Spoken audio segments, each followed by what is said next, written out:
Mimi nakwambia ananikubali kindaki. Yaani yule mtoto akikutana na mimi kama akutana na bosi fulani tajiri. Wewe mwanangu wewe. Yaani mwanangu mimi yule demu juzi. Yule demu amekaa hapa. Wewe. Yule demu amekaa hapa. Ila ngwambie kitu. Mtoto mzuri kama yule anataka vijana kama Sinamu bado mbichi. Jana kwenyewe. Sasa wewe akupeleke wapi maskini na Mungu akufizia wapi? Nisikilize basi.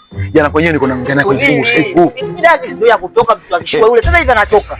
Mimi na ngoja sana watu wasinaye. Ngoja atoke. Mimi tena. Ngoja atoke. Wewe unataka ujione kwa macho? Nataka nijione. Nakuonea huruma na hiyo ukataliwa wewe. Sababu wewe hauna wewe jinsi ulivyo unataka upate mzee mwenzako.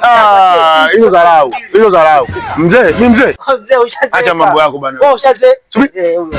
Nani? Lili. Ngoja sasa. Lili. Tulia, mbona kile? Subiri shemeji ya mtu usalimie utamshe shemeji yako. Jamani. Unajua mimi hapa nilikuwa nimekaa na Lili. Wewe shauri. Nikasema ngoja atoke my city heart my kabiti wangu. Subiri niongee. Sisi tunajua kama wote tunakupenda wewe. Sisi wote ni wapenzi wako. Sio tunakupenda wewe. Sema yeye anajipendekeza kwako. Mimi ndio mpenzi. Sisi wote tunakupenda wewe kwa sababu ya zetu tunakuwa wote wewe. Friends. Nataka utuambie. Sasa sikiza niwaambie. Nataka utuambie unampenda nani? Maana huyu jamaa mwenyewe. Sasa wewe na asikiza kukwambia. Sasa wewe una kipi na wewe una kipi? Yaani wote mmejipendekeza kwangu ionekana kama mimi nawapenda. Kwa kipi mlichonacho na hali zenu tu hapa? Kwanza wewe acha mimi unaanza kwa mimi. Mimi na masponsi. Wanahudumia. Ameshakwambia anaanza itakuwa na wewe. Wewe toka. Wewe hivi.